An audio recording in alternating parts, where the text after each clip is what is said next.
Bonjour à tous, je vous invite à vous abonner à cette chaîne, à aimer, à partager, à commenter ces vidéos, c'est très important. C'est une manière de nous soutenir. Merci à vous tous. Bonjour Sophie Mageran. Bonjour Corentin. Bonne année. Meilleurs Bonne vœux année. également. Et nous allons encore voyager cette année. Aujourd'hui, on voyage à Rome, en Europe. On reste en Europe. On part à Londres pour l'exposition Cézanne. Et on va commencer par parler de la galette des rois parce que c'est en Provence. Il y a la galette, il y a la tradition de la galette. Oui, alors c'est vrai que Cézanne, ça c'est toute la particularité de ce peintre qui n'a pas été reconnu par sa patrie, par Aix-en-Provence, par le sud de la France. C'est le grand mystère encore aujourd'hui. Si vous allez à Aix-en-Provence, vous ne trouverez pas dans les musées d'Aix-en-Provence une toile, ou en tout cas les plus fameuses de Cézanne. Il faut aller à travers le monde, chercher ses plus belles œuvres, qui sont réunis à Londres en ce moment pour une exposition unique, réunie à la Tête moderne à Londres. C'est vrai que Cézanne, c'est ce peintre qui va chanter véritablement son pays d'origine, alors qu'il a beaucoup vécu à Paris, mais cette Provence d'où il était issu, et notamment la montagne Sainte-Victoire. Et il est vrai qu'en Provence, nous avons l'habitude de fêter aussi les rois, bien sûr, en ce jour de l'Épiphanie. Alors, ce n'est pas tout à fait une galette. En Provence, c'est un peu différent. Le gâteau des rois, c'est une couronne de brioche avec des fruits confits. Alors, tout le monde n'aime pas les fruits confits, mais les vrais fruits confits de Provence sont quand même excellents et sont très colorés, comme les toiles de Cézanne. Et comment Cézanne a eu cette notoriété internationale après sa mort? Ça s'est pas fait facilement. Et au cours de sa vie, il a toujours été refusé, Cézanne. C'était un peintre qui va naître en 1839, donc issu de cette bonne bourgeoisie provinciale d'Aix-en-Provence. Il va acquérir une solide culture classique. Il se liera d'amitié d'ailleurs avec un certain Émile Zola, qui était originaire aussi d'Aix-en-Provence. Il partira étudier la peinture à Paris et il sera toujours refusé par les grands salons d'exposition de l'époque, de cette deuxième moitié du 19e siècle, toujours mis de côté, toujours mis à l'index. Et c'est finalement plus tardivement qu'il sera reconnu et il n'entrera pas dans le courant impressionniste qui a lieu à l'époque. Néanmoins, il vivra dans la seconde partie de sa vie, notamment à Auvers-sur-Oise, donc dans ce temple quand même de l'impressionnisme. Donc vous voyez, c'est un personnage étonnant, et puis qui reviendra à ses origines, donc à Aix-en-Provence, où il peindra notamment ces nombreuses vues de la Sainte-Victoire, de cette montagne extraordinaire qui jaillit là derrière Aix-en-Provence, un bloc, vous le connaissez, un bloc de roches calcaires. Je suis monté dessus. Voilà, merveilleux, mais qui a des éclairages différents selon les saisons, selon les horaires de la journée. C'est très très étonnant. Moi, j'ai un souvenir de cette Sainte-Victoire nettoyée lors d'un orage en pleine nuit, et puis le lendemain matin, il y avait une couleur très cristalline presque de cette roche. Et donc, on a tous en mémoire ces peintures, notamment de cette montagne, mais pas que.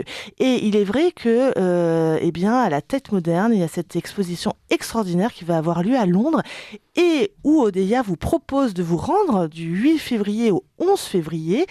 C'est très court, ça suffit, 4 jours à Londres. C'est facile d'accès, il faut un passeport désormais, mais c'est quand même très très facile d'accès, soit en train depuis Paris, soit en avion au départ de province. Ce n'est pas un problème pour Odeya. Et cette exposition qui réunit 80 toiles du grand maître, qui sont ces toiles qui se situent et qui ont été rassemblées à partir de musées du sud de l'Amérique, de l'Amérique du Nord aussi, de l'Asie pour certaines. Il y a vraiment eu un choix extrêmement précis, très beau, et qui permet d'avoir une visite assez unique. Au lieu d'aller courir aux quatre coins du monde, découvrir ces plus belles œuvres de Cézanne, il suffit de se rendre à Londres. Et donc à Londres, pendant 4 jours, l'exposition Cézanne, ça dure une journée? Oui, alors c'est vrai qu'on va prendre le temps de visiter cette exposition, mais aussi de visiter Londres, parce que c'est quand même intéressant. Londres reste une capitale magnifique et assez fascinante, je dois dire. J'aime beaucoup Londres pour ma part, très différente de Paris, bien sûr. Et donc un très joli programme, vraiment très très joli programme, avec un passage obligé à la National Gallery aussi. qui est le musée d'art le plus important de Londres, certainement, et un passage vraiment à la Tate moderne pendant plus d'une demi-journée en fait. On va déjeuner au cours de la visite au sein du musée et profiter ainsi de toute cette collection qui est unique et rassemblée là à l'occasion de cette exposition qui prend fin au mois de mars. Donc vous voyez, il faut se dépêcher. Oui. Il reste encore quelques places. Donc, alors, il reste effectivement encore quelques places. C'est un voyage qui est confirmé. Alors, on a cette grande joie là chez Odeya de confirmer de nombreux voyages à nouveau après toutes les pérégrinations qu'on a pu connaître. Et donc, voilà, quelques places pour les retardataires. Chers amis, vous savez que nous souffrons quand même de vos retards ou des retards de certains qui s'inscrivent tardivement. Mais on vous donne néanmoins l'occasion de réagir aussi tardivement. Donc, n'hésitez pas à vous inscrire pour ceux qui seraient encore tentés par ce très très joli programme où on passera aussi d'ailleurs au British Museum qui est un point de passage obligé à Londres, en plus du quartier de Westminster. Et puis, on fera Buckingham Palace. Buckingham, on passera à proximité, Hyde Park, le palais de Kensington, qui est intéressant. Et puis, on fera afternoon, comme on dit chez nos amis britanniques, c'est-à-dire c'est le tea time, en fait. Ah oui. Mais c'est afternoon, donc c'est l'après-midi, on prend un thé avec tout un décorum, c'est très agréable et c'est so british. Donc un voyage déjà plutôt culturel, parce que vous c'est vraiment culturel, spirituel, et donc plutôt culturel à Londres. Alors, est-ce que vous avez d'autres voyages encore qui restent à compléter ? Il y a la Jordanie, je crois. Oui, alors début février aussi pour les retardataires, vous sachez que si vous voulez découvrir ce magnifique pays qui est la Jordanie, à peine à 3h30 d'avion de Paris, c'est rien du tout, il reste 2 places. Il reste 2 places, un départ tout début février, du 4 au 11 février prochain. C'est un voyage merveilleux. On va sur les pas, bien sûr, de cette cité caravanière, enfin en tout cas de ces caravaniers qui étaient les Nabatéens, qui avaient pour capitale Petra. Vous voyez, j'ai un groupe qui en rentre là, qui a passé Noël en famille là-bas en Jordanie. Il y a une forte communauté chrétienne encore. Ce sont des pays bien sûr extrêmement chrétiens et christianisés très tôt par le Christ lui-même.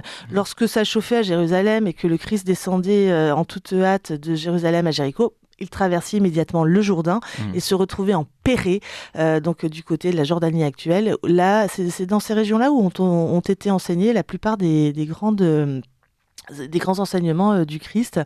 Et donc, c'est passionnant parce que on est au cœur de ce christianisme primitif. Il y a encore de nombreuses communautés sur place et puis une histoire extrêmement riche. On est dépaysés. Et je vous parlais de cette famille qui a passé Noël là-bas. Ils sont rentrés enchantés et la dame hier me disait je ne pensais pas qu'il y avait autant de richesse. Et c'était une chose intéressante aussi. Elle m'a dit je suis partie sans consulter de guide, sans regarder vraiment où j'allais mettre les pieds et j'ai été ébloui. Et ça, c'est formidable. Et si vous voulez être ébloui, vous aussi, chers auditeurs, venez en Jordanie, venez à Londres. Et c'est la force aussi de l'agence Odeya, c'est-à-dire que vous prenez les gens et puis vous les emportez dans un voyage et puis eux, ils ont juste à se laisser guider et être émerveillés. Alors et voilà, c'est sûr, ça c'est la possibilité que nous offrons. Après, il y a tous les cas de figure, toutes les personnalités. Il y a ceux qui préparent à fond leur voyage avant pour, disent-ils, en profiter encore mieux. D'autres qui se laissent porter absolument comme cette dame dont je parlais. Donc, voilà, chacun fait comme il le souhaite. Mais ce qui est certain, c'est que ça décoiffe. Voilà, et ça, c'est bien. Ça fait du bien, on change d'air et on revient heureux et enrichi. Et juste sur la Jordanie, Petra, est-ce que vous pouvez revenir là-dessus, sur cette ville donc, qui est avant la période du Christ. Oui, alors Petra, c'est vraiment un site refuge. C'est très étonnant parce que, si vous voulez, ces Nabatéens maîtrisaient complètement le commerce de l'encens depuis le sud de la péninsule arabique. Le Yémen actuel, si vous voulez, et transporté par leur caravane, cet encens qui était une matière noble et très chère dans l'Antiquité, vers le monde méditerranéen qui était un débouché absolument extraordinaire. Et donc, il y avait des étapes, bien sûr, sur ces routes caravanières.